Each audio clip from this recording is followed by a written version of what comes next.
Hi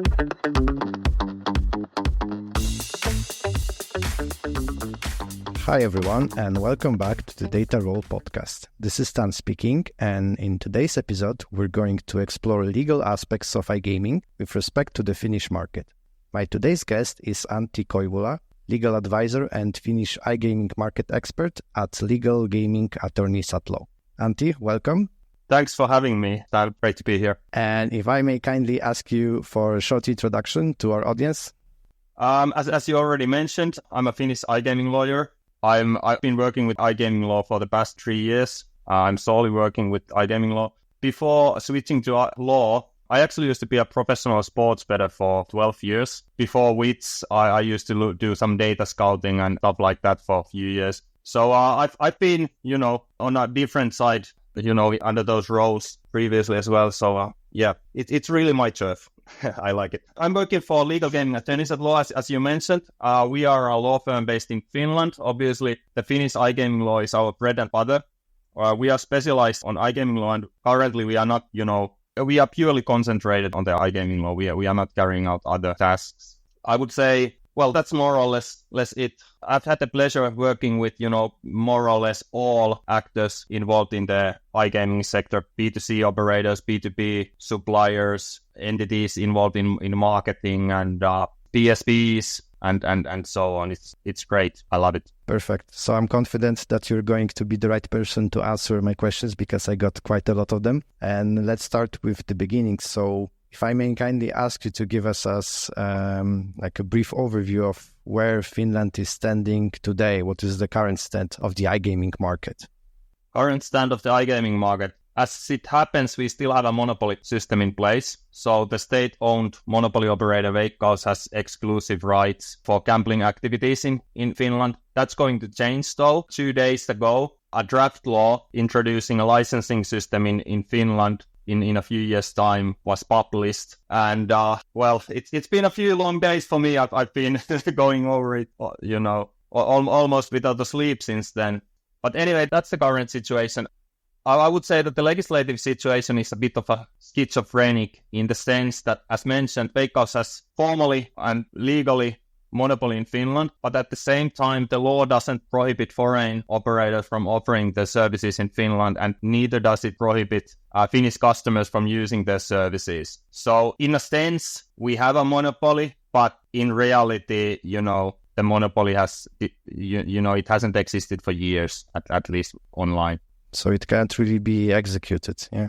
Yeah, that's more or less it, yes. And beside this, so we're speaking about a monopolistic system, which is in place since inception. Do you see that there's any other specific aspects that you would call out that make the Finnish market stand out and exceptional from the other European markets? I would say I would raise 2 points.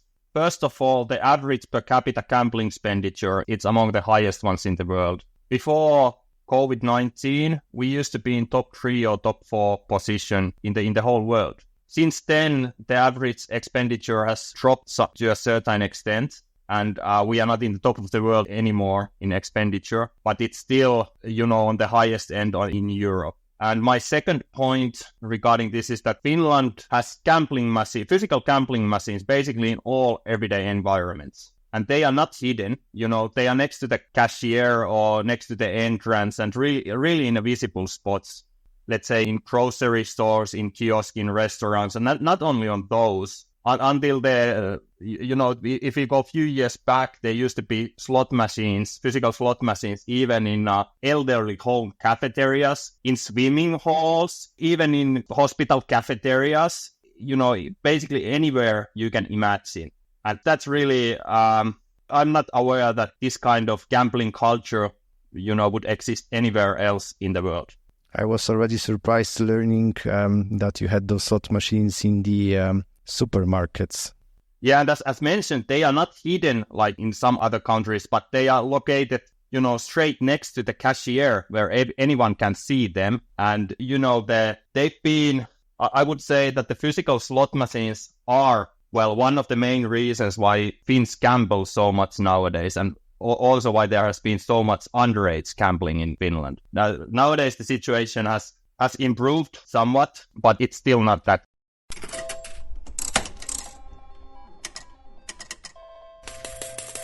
Also, I'm following your posts on social media, and I was pretty surprised by another interesting item. One of your posts was stating that there was an ice fishing contest that has been chased by law enforcement due to the Lottery Act violation. And do you think that such cases are extreme, isolated, or maybe quite the contrary? Because based on your experience, do you see it as something specific to Finland or also appearing in a broader geographic legal context? Well, I'm not aware that in any other jurisdiction an ice fishing competition would have been considered as a lottery or gambling. Now, the ice fishing incident, it's a great example of how broadly the lotteries or gambling have been defined in the Finnish law. The Finnish law basically states that if a competition or activity, whatever it shall be, if it has entrance fees or stakes, and prizes of monetary value, and the outcome is at least partly determined by chance, then it qualifies as a lottery, and it belongs to the state-owned gambling monopoly operators Veikkaus exclusive rights. So yeah, the definition is extremely broad. Now, when it comes to that ice fishing competition or incident you mentioned, a local supermarket or the world's largest village shops, as they have branded themselves, they had been arranging an ice fishing competition near the shop since 1996, if I can recall. From early 2003, the Ministry of the Interior, they started raising concerns that the ice fishing competition, it qualifies as a lottery and cannot be arranged by anyone apart from the monopoly operator. As the organizer, they continued organizing the competition. The Ministry of the Interior reported the incident to the police. Eventually, it went through the court system, and in the end, the Supreme Court concluded that the ice fishing competition, it indeed qualified as a lottery. It belongs to the exclusive rights providers, and the organizers was sentenced to fines. It's a great example of how broadly lotteries and gambling have been defined in the Finnish law. If, for example, if you look at any competition, for example, beauty pageants, they would be included within the definition of a lottery if they wouldn't be specifically excluded in the draft government's proposal level, so on draft law level. So it's, the definition is extremely broad. And depends on the interpretation then. Yeah, the National Police Board, which is the supervisory authority, their interpretation have been, broadening, extensive and broadening as well. So, And how do you see the evolution of the market over the last few years, especially with respect to Veikkaus monopoly? Veikkaus has been rapidly losing market share and cross-gaming revenue in the past years. This trend started more or less when we used to have three governmental-owned monopoly companies in Finland before 2017. In 2017, they merged to one operator, which was called, Veikkaus, even though Veikkaus existed already before that legislative reform. And since then, it's been a downhill for them. The cross-gaming revenue has decreased quite a lot. It used to be on the level of 1.8 billion euros, and now last year it was barely over 1 billion euros. So there's been a huge decrease in Veikkaus market share. At the same time, in the past 5 or 7 years or so, the other online operators have gained market space. They used to have less than 100 million per year, and now the figure is somewhere 600 million annually, depending from whom you ask. But anyway, there's been a huge increase in that number. So basically, customers have been going from Veikkaus to their competition, and there's rather good reason for that as well. Obviously, there are many reasons, but as mentioned, the Finnish gambling law is, in a way, it's a schizophrenic. It grants Veikkaus exclusive rights, but on the practical level, Veikkaus doesn't have exclusive rights online. Now, the Lotteries Act, based on the Lotteries Act, Veikkaus must follow, certain responsible gambling criteria, and their marketing is rather restricted. Now, this only applies to Veikkaus. Now, as mentioned, legally, Veikkaus is the only entity allowed to market in Finland. That being said, any Finn who have ever been online knows that there's much more gambling marketing online than that of Veikkaus. So that doesn't, on practical level, the level of supervision and enforcement, it just hasn't been sufficient. And basically for these reasons, Veikkaus hasn't been competitive enough in the past, and they've lost customers to others. So basically we could summarize it as follows. So on one side, you got Veikkaus that cannot go too aggressive with marketing. They have to set specific limits for responsible gaming, while others are not subject to these restrictions and they can go more aggressive. Yeah, that's the simple way to put it. That being said, as mentioned, it's prohibited or any gambling marketing which is directed to Finland and which is not Veikkaus marketing is prohibited. But it's a fact that there's a lot of, gambling marketing direct to Finland online. And apart from the prohibition, that's the situation. But anyway, Veikkaus is following the marketing restrictions and responsible gambling guidelines and so forth. So basically, that makes them, in a matter of speaking, handicap against at least quite a few of their competitors online. That's clear.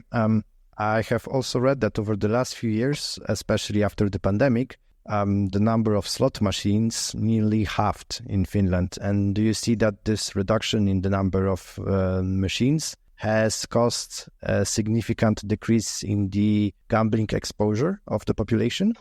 Yeah, we already touched upon this a little bit earlier. As mentioned, there's been, physical slot machines in basically all everyday environments in Finland. They are not limited to shops and restaurants, but also in hospital cafeterias, elderly home cafeterias, swimming hall cafeterias, and, even sports halls in which elementary school kids go for their PE lessons and so on. So they are everywhere. As you mentioned, the number of the machines have drastically reduced in the past few years, but the number of the places where they've been placed hasn't. So basically, for example, we used to have, in the biggest supermarkets, we used to have 15 slot machines in a row. Nowadays, there's only 4. But, they've reduced the number in those kind of places, but at the same time, they are still visible in most of the places where they used to be as well. Now, coming back to your question, the slot machines sure have had a lot of gambling exposure for the population. During COVID, the gambling machines were actually closed for a considerable period of time in 2020, 21, and so forth. And at the same time, Veikkaus introduced compulsory identification system in the gambling machines. So before that, anyone was able to just put cash in the machines, anonymously and play the machines. But during COVID, both the machines were closed and then the compulsory identification was included. And as a result, the cross-gaming revenue from those machines decreased a lot. And obviously, the machines have lost a lot of their meaning for Veikkaus. That being said, the meaning the gambling machines have in Finland, it's not limited to the cross-gaming revenue they bring. But as mentioned, they are visible everywhere. So they are also an effective tool of marketing, an effective tool of normalizing gambling. That's clear. So yeah, they've had a lot of effect in the Finnish, regarding Finnish gambling. So it seems that the exposure is not necessarily reduced, and the whole situation that you're describing somewhat reminds me of Poland back in the 90s, where we had still a non-regulated market. We had slot machines that were located in every single bar just next to the counter. You could go to the bar, have some beers, and then play on the slots without any identification. This has changed. In the beginning of the 2008 or so, we had a legal reform that imposed the regulatory restrictions. Now when we have slot machines, they are contained into a specific area and you need to provide your proof of identity. You need to have a card for playing in the slot machines, but we still struggle with the black market. So it seems that even despite some reforms, we're still looking for the, let's say, golden solution and the right balance to strike it.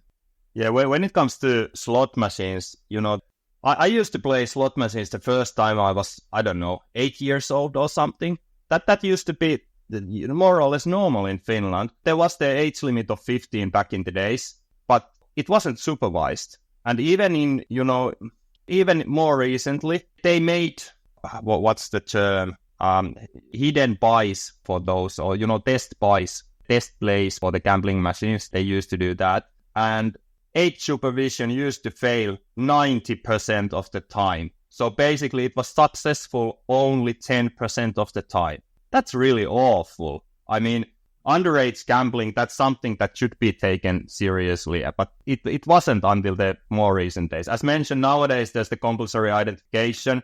Okay, that's, you don't have to put an ID on the machines. It suffices if you put someone's Veikkaus card in it or so on. But the situation, at least this month, it has improved a lot. At least it's in the right direction. And especially in the context of the reforms that are being planned. I saw survey data, and Finns are neither strongly in favor nor against a licensing scheme. So why do you think Finland is making this move towards this licensing model? Now, as mentioned, Veikkaus cross-gaming revenue has rapidly decreased, and so has the channelization rate.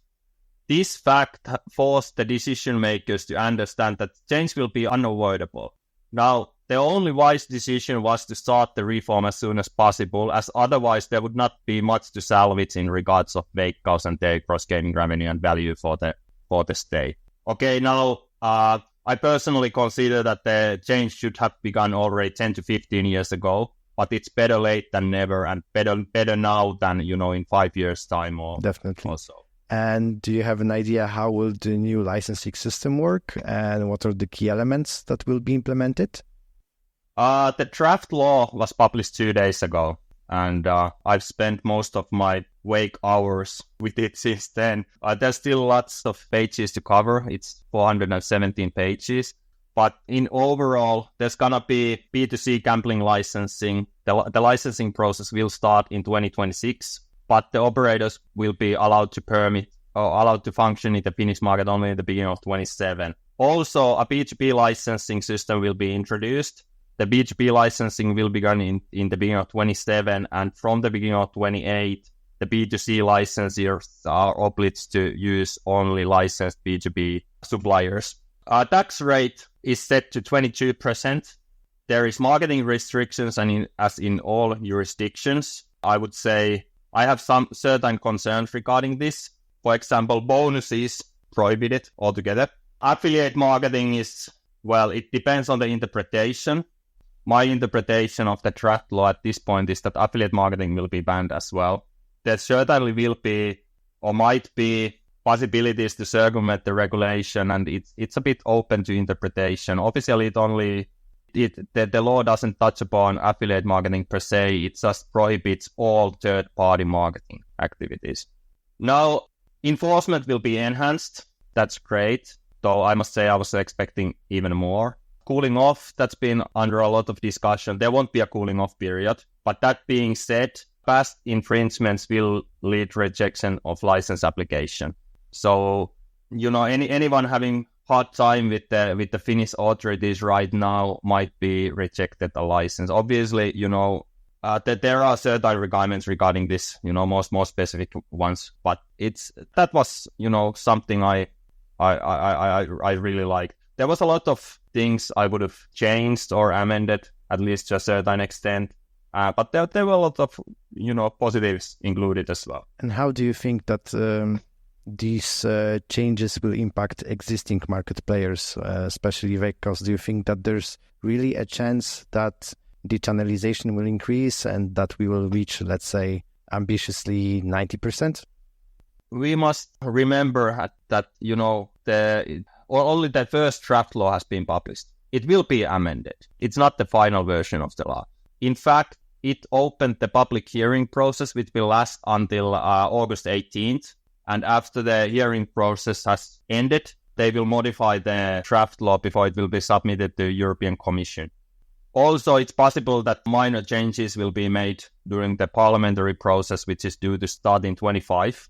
before the law is scheduled to enter force in the beginning of 26.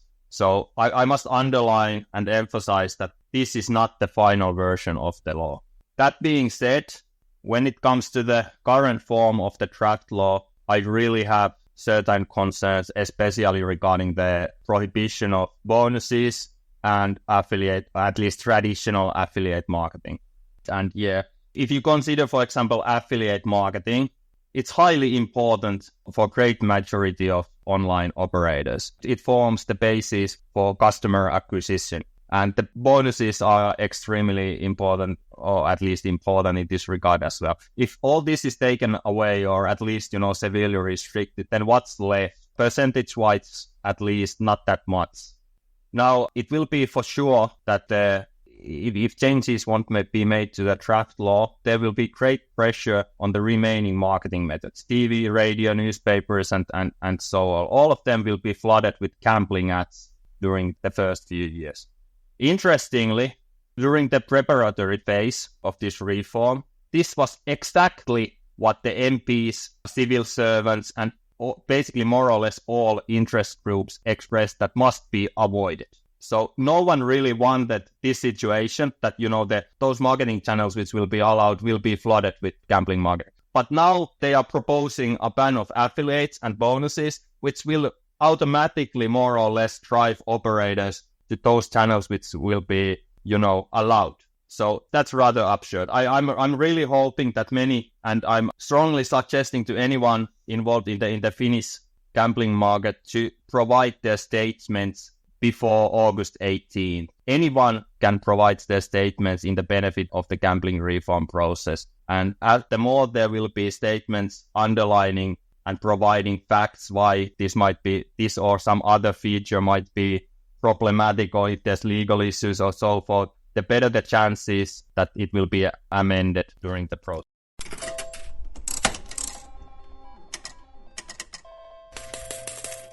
And from your point of view, when we speak about player protection, you have mentioned that bonuses shall be prohibited, affiliate marketing as well. Still, do you think that this kind of licensing model will introduce more player protection? Like, for example, in Poland, we've got a regulated market and licensing model for sports betting while maintaining the monopoly for the online casino. And many argue that the monopoly in the online casino helps to safeguard the players because, say, you have one player limit and instead of a player hitting the maximum limit in one platform, going to the second, the third, the fourth one. So this way you kind of protect the players by making sure that they really do not exceed the limits that have been set for them or that they set by themselves instead of going to 3-4 different platforms. And what is your take on that with respect to Finland? Okay, now effective player protection, it can be achieved in both monopoly and licensing mode. It all comes down to regulation and its implementation. Now, if you look at the Finnish problem gambling numbers, for example, they are among the highest ones in Europe. And in that sense, it's undeniable fact that the monopoly system has failed in Finland. Need is, we really need change in that regard as well. 4.2% of Finnish population is considered to be either problem gamblers or in a serious threat to develop problem gambling.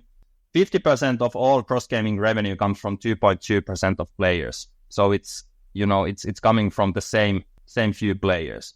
Now, and 20% of Finns have at least one close contact, family member or a spouse, close friend who has a gambling problem. So Finland has, and the Finnish monopoly system has failed when it comes to, at least prevention of gambling-related harm and so on. Now, when we move to licensing system, it will bring majority of gambling offering under regulation. And it creates the possibility to regulate a bigger portion of Finnish gambling that used to be the case. Currently, roughly 50% of the online market share is within a regulated market, and it's decreasing. And if we look at, for example, fixed odds online sports betting, only 10% is within regulated market, or roughly 10%. And when it comes to online casino games, including slots, the figure is something like 20%. So the channelization rate in those, especially in those game categories, is extremely low already.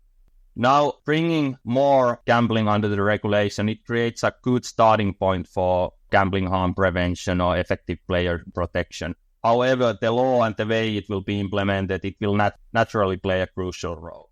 Now, it's really too early to provide anything conclusive regarding the draft law that was published 2 days ago. But I'm really hopeful that there will be improvement for the current state of affairs. That's right. And also now just getting back to one point that you have mentioned about, say we've got an operator, they have a certain budget, but suddenly you take out some of the weapons and channels that they can use. If you take out 2 channels that they could use, they will funnel all the money which is remaining into a specific channel, let's say TV campaigns or video ads, etc. And now I'm thinking if you can name any other potential risks for operators that would be entering the soon-to-be newly regulated market. Well, as mentioned, the draft law was published only 2 days ago, and there's a lot of open questions at this point. And for example, when it comes to technical requirements, not even a draft version has been published yet. So it's really too early, provide any more specific analysis on this. I guess the most pressing concern I have at this point is specifically related, market entry. How can an online, especially the smaller online operators who don't already have an extensive Finnish database, how can they enter the Finnish market if you ban bonuses and traditional affiliate marketing? So that's a concern. Obviously, operators should closely analyze the situation and consider, if it's possible to make business in Finland and whether the environment is appropriate. I know it is for many, but not to all. And in this task, it's really important to make fact-based decisions. And I would strongly encourage operators to use local experts as their aides. Thanks a lot for all these answers. And that's going to be it for today's episode. So just to quickly sum it up, we've covered various aspects of the Finnish iGaming market, especially in the context of the recent advancements when it comes to the legal framework and the expected changes that will certainly lead to a real revolution in the iGaming in Finland. Thanks a lot, Antti, for this great discussion. Thank you very much, Stan. So that's going to be it for today. This was Stan signing off for now. And don't forget to keep rolling with the data.